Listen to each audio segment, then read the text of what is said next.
Vamos então à segunda parte desse capítulo. Nós paramos aqui quando ele diz: desejo, posse, simpatia, carinho, devotamento, renúncia, sacrifício constituem aspectos dessa jornada sublimadora. Por vezes a criatura demora-se anos, séculos, existências diversas de uma estação a outra. Raras individualidades conseguem manter-se no posto da simpatia com um equilíbrio indispensável entre as encarnações, né, de gêneros diferentes. Falamos sobre isso na primeira parte. Muito poucas atravessam a província da posse, o campo da posse, sem duelos cruéis com o monstro do egoísmo e do ciúme, aos quais se entregam desvairadamente. O monstro do egoísmo e do ciúme, que causam tantas desgraças, que causam tantos problemas que às vezes levam séculos para serem resolvidos. Reduzido número, percorre os departamentos do carinho sem se algemarem por largo trecho, por largo tempo, nos gnomos do exclusivismo, nos monstros do exclusivismo. E às vezes, só após milênios de provas cruciantes, eu vou repetir, gente, e às vezes só após milênios de provas cruciantes e purificadoras, consegue a alma alcançar o zênite, né, o ápice luminoso do sacrifício para a suprema libertação no rumo de novos ciclos de unificação com a divindade. O êxtase do santo foi um dia mero impulso, como o diamante lapidado. O que ele está colocando aqui?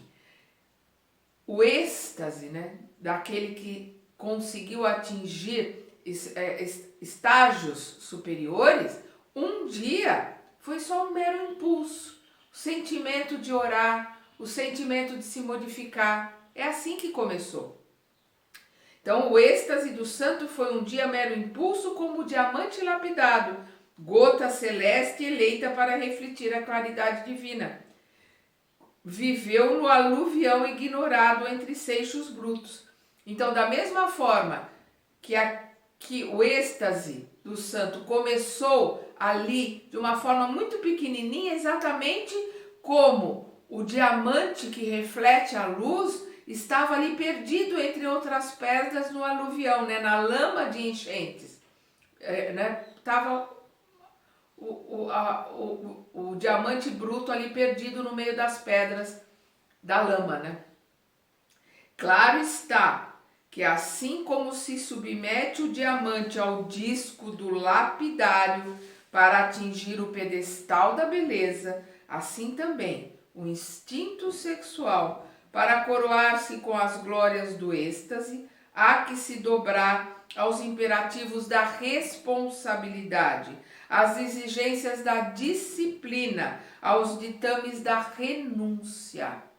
O diamante é lapidado por outro diamante. Da mesma forma que o diamante tem que ser lapidado para chegar a ser um brilhante, todo o instinto que começa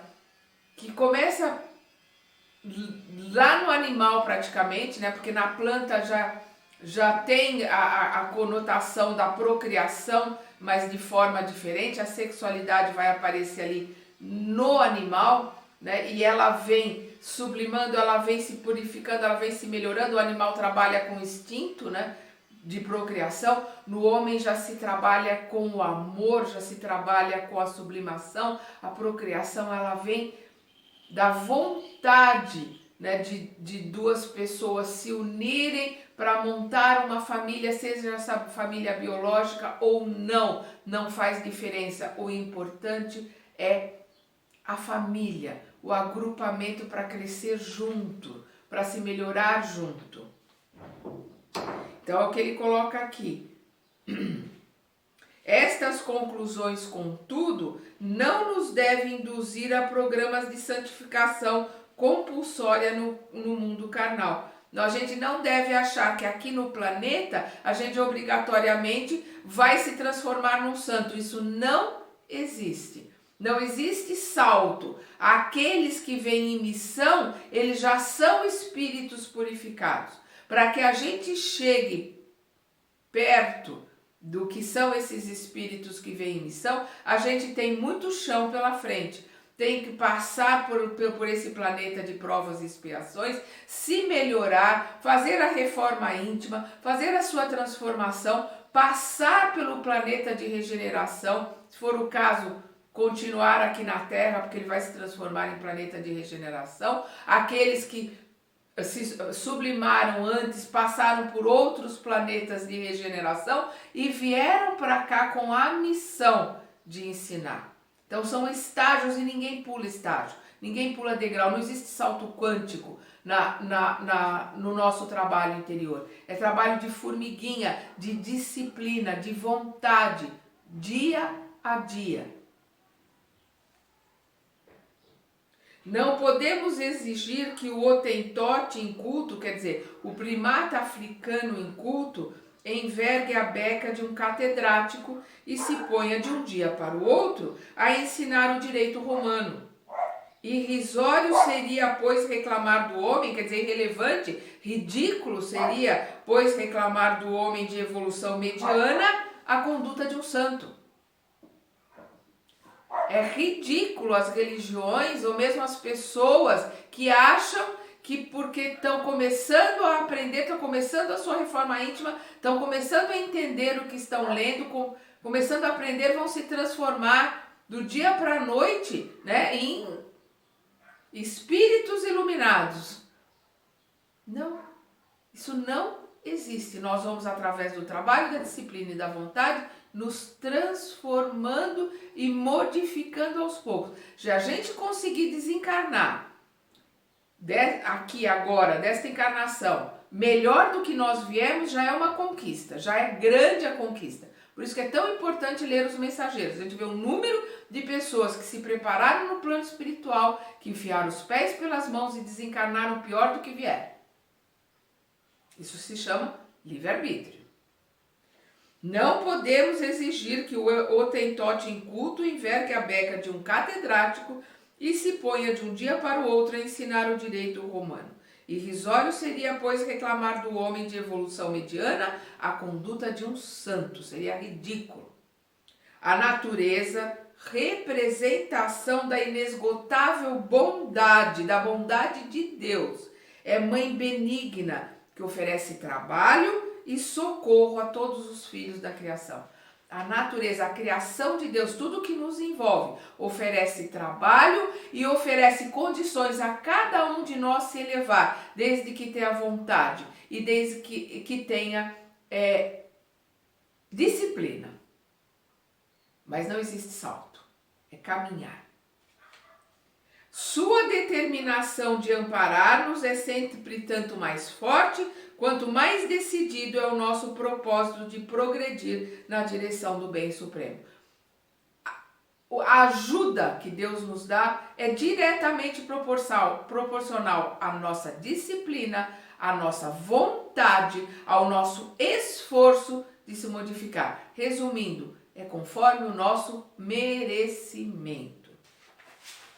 Não desejamos, portanto, preconizar no mundo normas rigoristas de virtude artificial. Quer dizer, ele não está aqui recomendando nada que seja artificial. Não é verniz, não é aquela verniz de aparência para botar nas redes sociais. Ele está colocando a modificação verdadeira, interior. Então vamos lá. Não desejamos, portanto, recomendar no mundo normas rigoristas de virtude artificial, nem favorecer qualquer regime de relações inconscientes. Nossa bandeira é, sobretudo, a do entendimento fraternal. Trabalhemos para que a luz da compreensão se faça entre os nossos amigos encarnados, a fim de que as angústias afetivas não joguem tantas vítimas à voragem da morte, ao abismo da morte, intoxicadas de criminosas paixões. Quantos desencarnam nos abismos, né? Desencarnam no umbral grosso, vão direto para o umbral grosso porque estão intoxicados de paixões criminosas. São os crimes passionais por causa do ciúme, por causa da posse, em nome de um pseudo-amor, que isso não é amor, isso é qualquer coisa, menos amor. Devido à incompreensão sexual, incontáveis crimes campeiam na Terra, determinando estranhos e perigosos processos de loucura em toda a parte. De quando em quando, uma que outra vítima procura os hospitais de alienados, submete-se ao tratamento médico como operário que traz à oficina de concertos seu instrumento danificado.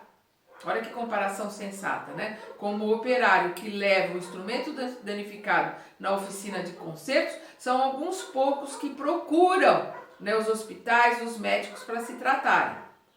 Nos hospícios encontramos, porém, tão somente aqueles que despencaram até o fundo do abismo, amargurados e vencidos. Milhões de irmãos nossos se conservam semiloucos nos lares ou nas instituições. Eu vou repetir. Milhões de irmãos nossos perdão.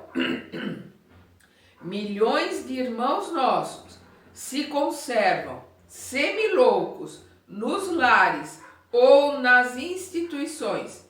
São os companheiros incapazes do devotamento e da renúncia, a submergirem pouco a pouco, né? A afundarem pouco a pouco no calinoso tijuco das alucinações, no lodaçal escuro das alucinações.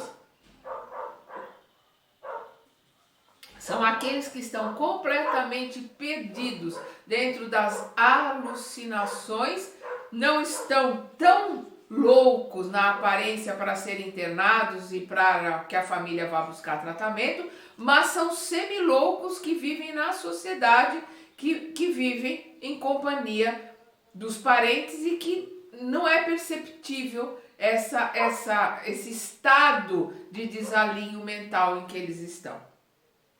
De mente desvairada, fixa no sovacão da subconsciência, quer dizer, na gruta, na cova, né, da subconsciência. Perdem-se no campo dos automatismos inferiores, obstinando-se no conservar em deprimentes estados psíquicos. O ciúme, a insatisfação, o desentendimento, a incontinência, quer dizer, a falta de contenção e a leviandade alastram terríveis fenômenos de desequilíbrio. Inquietantes quadros mentais se pintam na Terra, compelindo-nos a estafante serviço socorrista, de modo a limitar o círculo de infortúnio e de pavor dos que se lançam incautos a temerárias aventuras do sentimento animalizado. Quer dizer, olha o que ele está colocando aqui. Inquietantes quadros mentais se pintam na Terra. Então são projeções mentais, são materializações que esses indivíduos desequilibrados criam na Terra e atraem todos aqueles que são similares com ele, encarnados e desencarnados, e vão piorando essa situação. Então, compelindo a eles, do plano espiritual, a estafante serviço socorrista, de modo a limitar o círculo de infortúnio e de pavor. Quer dizer, eles do lado de lá trabalham para diminuir ao máximo, para limitar, para criar uns limites nesses quadros, e mesmo assim a gente vê situações pavorosas, vê coisas, aberrações aqui na Terra. E isso com o plano espiritual trabalhando para tentar diminuir, mas afins atraem afins e a lei de livre-arbítrio faz com que as situações fiquem fora da possibilidade do plano espiritual superior agir, porque no planeta Terra não existe vítima, existem afinidades energéticas e lei de ação e reação. Então, determinadas coisas eles conseguem até traçar um limite, mas não tem como intervirem, que às vezes as pessoas falam, nossa, aconteceu isso com uma criança, como é que Deus permite, como é que o plano espiritual não intervém? É criança nesta encarnação. A lei de ação e reação está fazendo às vezes com que ela passe aquilo que ela fez outras crianças passarem em vidas passadas. E a lei de ação e reação, ela é imutável. Ninguém pode ir contra uma lei de Deus. O plano espiritual pode até ajudar de alguma forma, mas não pode contrariar as leis e a justiça de Deus. Por isso que a gente precisa entender, não existe vítima neste planeta. Existe a lei de ação e reação.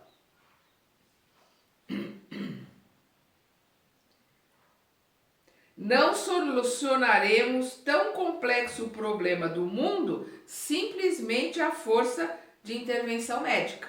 Embora seja admirável a contribuição da ciência no terreno dos efeitos, sem atingir, contudo, a intimidade das causas.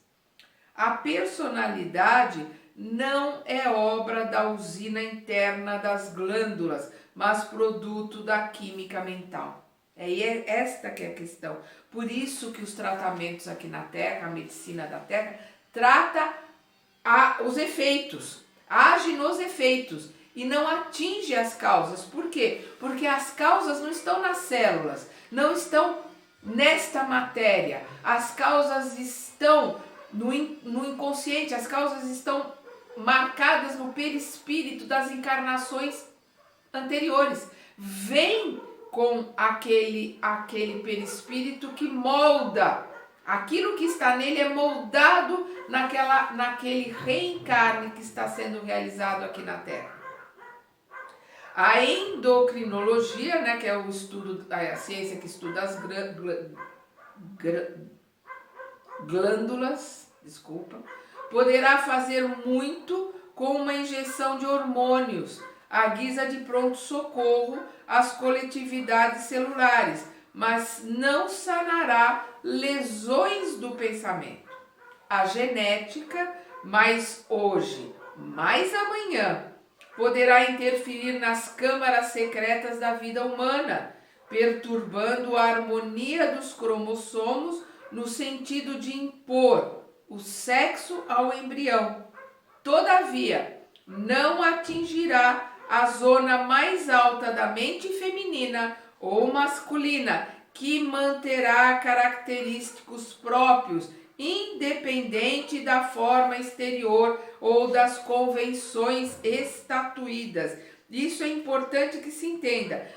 Este livro foi publicado em 47. Em 47 eles já estavam dizendo que mais cedo ou mais tarde a ciência ia poder mexer nos cromossomos no sentido de impor o sexo ao embrião. Então a ciência vai poder modificar e impor o sexo ao embrião, mas não tem como modificar o psiquismo, toda a trajetória, todo o sentimento que vem ali com aquele espírito que está sendo encarnado. É o que ele está dizendo. Todavia, mexe, é o que ele está dizendo. Pode perturbar, olha como ele coloca, perturbar, que é isso que é o ser humano intervindo e vai assumir as consequências do que está fazendo, lei de ação e reação. Nós temos livre-arbítrio, então ele coloca, perturbando a harmonia dos cromossomos no sentido de impor o sexo ao embrião. Todavia, não atingirá a zona mais alta da mente, feminina ou masculina, e manterá característicos próprios, independente da forma exterior ou das convenções estatuídas. Então, é aquele pai, aquela mãe que quer um filho homem, vai lá, vai geneticamente modificar, fazer com que seja um corpo, um gênero masculino, mas se aquela encarnação, se aquela experiência for para uma experiência feminina, aquele espírito não vai se achar, não vai se ver, não vai se representar naquele corpo masculino, e teremos ali um espírito que vai lutar com a sociedade, vai lutar com a incompreensão da sociedade, né, que não consegue entender a homossexualidade, né, como um processo de desenvolvimento, um processo de conhecimento. E nós talvez tenhamos até, se começar a genética, os pais a escolherem o sexo, nós tenhamos um aumento muito maior de casos de pessoas, né, homossexuais por causa das escolhas dos pais, que não tem nada a ver com a experiência e com aquilo que estava programado no roteiro da pessoa que veio para cá. E aí, talvez isso faça, quem sabe, Deus age, né, de formas diferentes, quem sabe o aumento enorme aí de casos e de pessoas homo faça com que todo mundo aprenda e enxergue a naturalidade da experiência, do aprendizado dentro da homossexualidade. Como é natural o aprendizado dentro da heterossexualidade, não tem diferença. A medicina inventará 1000 modos de auxiliar o corpo, atingindo em seu equilíbrio interno. Então, 1000 modos, olha, em 47 ele já está colocando, a medicina inventará 1000 modos de auxiliar o corpo, atingido em seu equilíbrio interno. Por essa tarefa edificante, ela nos merecerá sempre sincera admiração e fervente amor. Nós já estamos vendo aí peles para queimados, nós já estamos vendo aí exoesqueletos, nós já estamos vendo coisas fantásticas que já estão começando a aparecer, e a progressão daqui para frente vai ser mais fantástica ainda. Entretanto, compete a nós outros praticar a medicina da alma. Então ele está falando ali com espíritos desencarnados que trabalham na Terra. Então compete a nós outros, está falando a nós espíritos, a vocês espíritos que trabalham junto aos encarnados, praticar a medicina da alma. O que é a alma? A alma é o espírito encarnado. Espírito encarnado, a denominação que Kardec deu é alma. E espírito é quando está desencarnado. Erraticidade é quando está no plano espiritual e precisa reencarnar. Então se encontra na erraticidade. Então vamos lá. Entretanto, compete a nós outros praticar a medicina da alma, que ampare o espírito preso nas sombras. Que ampare o espírito preso nas sombras. É necessário acender em derredor de nossos irmãos encarnados na terra a luz da compaixão fraterna. É necessário acender a luz da compaixão, da tolerância, da empatia em todos nós aqui na Terra, em tudo que se relaciona à sexualidade. Vou repetir. É necessário acender em derredor de nossos irmãos encarnados na Terra a luz da compaixão fraterna, traçando caminhos definidos à responsabilidade individual. Haja mais amor ante os vales da demência do instinto, e as derrocadas, quer dizer, as quedas, cederão lugar a experiências santificantes. Quer dizer, haja mais amor ante os vales da demência do instinto, havendo mais amor, mais empatia, havendo mais benevolência, as quedas cederão lugar a experiências santificantes, experiências sublimes a todos os encarnados. Como fazer valer o abençoado serviço do médico à vítima da angústia sexual, se tem a defrontá-lo vibrante a hostilidade da família? Como é que o médico pode ajudar alguém que é posto para fora de casa pela família, que é martirizado pela família, que tem o seu psiquismo destruído pela família. É isso que ele está colocando aqui. Se dentro de casa aquele indivíduo já não tem amor, não tem ajuda, como que o médico vai conseguir ajudá-lo? É isso que ele está perguntando. Como salvar doentes da alma numa instituição de benemerência se o organismo social esmaga os enfermos com todo o peso de sua opinião e de sua autoridade? Naturalmente, constituiria pieguice, quer dizer, sentimentalismo ridículo, né?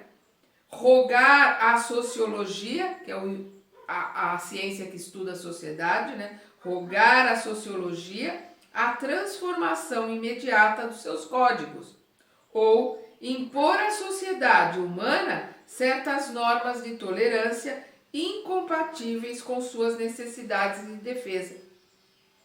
Quer dizer, é pieguice, né? É sentimentalismo ridículo rogar, pedir que uma ciência que estuda a sociedade, né? Uma transformação imediata, uma canetada para mudar o preconceito, para mudar a sociedade. Não é através do tempo, é através da dor, é através da experiência, através de sentir na pele, né? O sofrimento do outro e ser fraterno com esse outro é que vai fazer com que se modifique ao longo do tempo a nossa sociedade. Mas podemos manter louvável serviço de compreensão mais ampla, melhorar as disposições dos nossos amigos encarnados na crosta do mundo e despertá-los lentamente para a solução que nos interessa a todos. E ele aqui é bem claro, bem específico. Despertá-los lentamente. O amor espiritualizado, filho da renúncia cristã, é a chave capaz de abrir as portas do abismo para onde rolam e rolam milhares de criaturas todos os dias. É só o amor incondicional, o amor espiritualizado, o amor de espírito para espírito, de irmandade, não o amor de paixão, de posse. Distribuamos a bênção do entendimento entre os homens, estendamos mão forte a todos os espíritos que se encontram prisioneiros do distúrbio das sensações, fazendo-os sentir que as oficinas do trabalho renovador permanecem abertas a todos os filhos de Deus, aperfeiçoando-lhes os sentimentos, sublimando-lhes os impulsos, dilatando-lhes a capacidade espiritual. Lembremos aos corações desalentados que tal é o sexo em face do amor, quais são os olhos para a visão e o cérebro para o pensamento.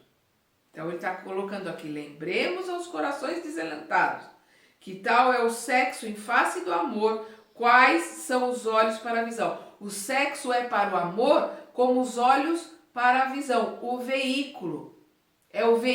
Os olhos é só o veículo da visão. Se nós vamos ter bons olhos, vai depender de nós. O sexo também, ele é só um veículo. Se ele for uma sexualidade boa, espiritualizada, um amor entre espíritos, entre almas que se querem bem, ótimo. O sexo é só o veículo de exteriorizar um sentimento, como a visão o olho, né? É o veículo para que a gente possa visualizar as coisas que estão à nossa volta. Eu vou repetir aqui. Lembremos aos corações desalentados que tal é o sexo em face do amor. Quais são os olhos para a visão e o cérebro para o pensamento. Não mais do que aparelhamento de exteriorização. Da mesma forma que os olhos para a visão e o cérebro para o pensamento são um aparelhamento, o cérebro é o aparelhamento para o pensamento, mas o pensamento é responsabilidade nossa. Os olhos é o aparelhamento para a visão, mas como nós olhamos é responsabilidade nossa. O sexo é o aparelhamento para se exteriorizar sentimentos, e como nós o utilizamos é responsabilidade nossa. É isso que ele está colocando. Erro lamentável é supor que só a perfeita normalidade sexual, de acordo às respeitáveis convenções humanas, possa servir de templo às manifestações afetivas. É erro lamentável achar que as convenções humanas sobre a afetividade, sobre como se deve comportar sexualmente, é a conduta que deve ser. O que existe na natureza, o que existe entre nós é criação divina, então não há nada errado na criação divina. São fases e são postos pelos quais nós passamos, são campos de estudo e de aprendizado pelos quais nós passamos para crescer e aprender. Eu vou repetir. É lamentável, erro lamentável é supor que só a perfeita normalidade sexual, de acordo, ele coloca aqui, consoante as respeitáveis convenções humanas, possa servir de templo às manifestações afetivas.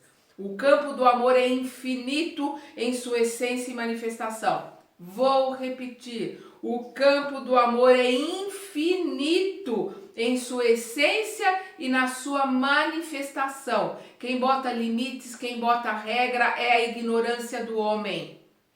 E a gente tem que se apartar, tem que fugir da ignorância. Insta a fugir às aberrações, quer dizer, é urgente fugir às aberrações e aos excessos. Contudo, é imperioso reconhecer que todos os seres nasceram no universo para amar e serem amados. O problema é a promiscuidade, é as aberrações, são os excessos de todos os lados, em todos os sentidos.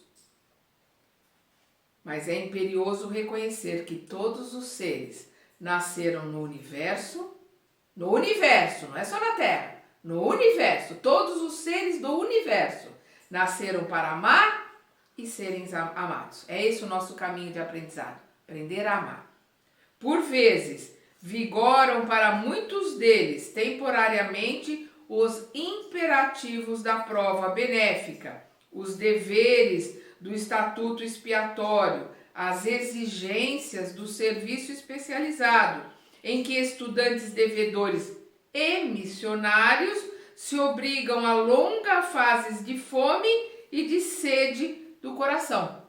Então, por exigências da lei de ação e reação ou por serviços missionários, alguns devem encarnar e se manter afastados do amor, afastados do relacionamento com outra alma que lhe seja cara, por missão ou por expiação. É o que ele está colocando aqui. Isso, porém, não representa obstáculo ao amor. Ele não vai deixar de amar só porque naquela encarnação ele tem que se manter solteiro ou solteira, porque tem uma missão, tem um trabalho a realizar, ou por expiação para aprender a valorizar os relacionamentos. Jesus não partilhou o matrimônio normal na Terra e, no entanto, a família de seu coração cresce com os dias. Suas forças não geraram formas passageiras nos círculos carnais e, contudo, suas energias fecundantes renovaram a civilização, transformando-lhe o curso, prosseguindo até hoje no aprimoramento do mundo. Simbologia sublime transparece da conduta do mestre, que desse modo se inclinou para os vencidos da convenção humana, solitários e humilhados, fazendo-os ver que é possível cooperar na extensão do infinito, no infinito bem. Então ele está colocando aqui, é uma simbologia, a conduta do mestre, né, que se inclinou para os vencidos da convenção humana. Ele foi lidar com os pobres, os ignorantes, as prostitutas, os doentes, os leprosos, né? Ele foi para os solitários e para os humilhados, fazendo esses solitários, esses humilhados, esses párias, né, para a sociedade, fazendo-os ver que é possível cooperar na extensão do infinito bem, amando e abnegando-se, com exclusão do egoísmo e do propósito inferior de serem amados segundo os caprichos próprios. A construção da felicidade real não depende do instinto satisfeito. A permuta de células sexuais entre os seres encarnados, garantindo a continuidade das formas físicas, em processo evolucionário, é apenas um aspecto das multiformes permutas de amor. Olha o que ele está colocando aqui. A construção da felicidade real não depende do instinto satisfeito. Não é uma questão de satisfazer instintos que vêm lá do primitismo. Não. A felicidade real é construída pelo amor, pelo sentimento, por vivenciar a sublimidade do amor. A permuta de células sexuais entre os seres encarnados, garantindo a continuidade das formas físicas em processo evolucionário, é apenas um aspecto das multiformes permutas de amor. Multiformes permutas de amor. A sexualidade é só uma delas. E a troca de energias para que se gere um outro ser, somente uma das formas de permutas de amor. Uma das formas. Importa reconhecer que o intercâmbio de forças simpáticas, de fluidos combinados, de vibrações sintonizadas entre almas que se amam, paira acima de qualquer exteriorização tangível de afeto, qualquer exteriorização palpável de afeto, sustentando obras imperecíveis de vida e de luz nas ilimitadas esferas do universo. Que coisa linda! Eu vou repetir.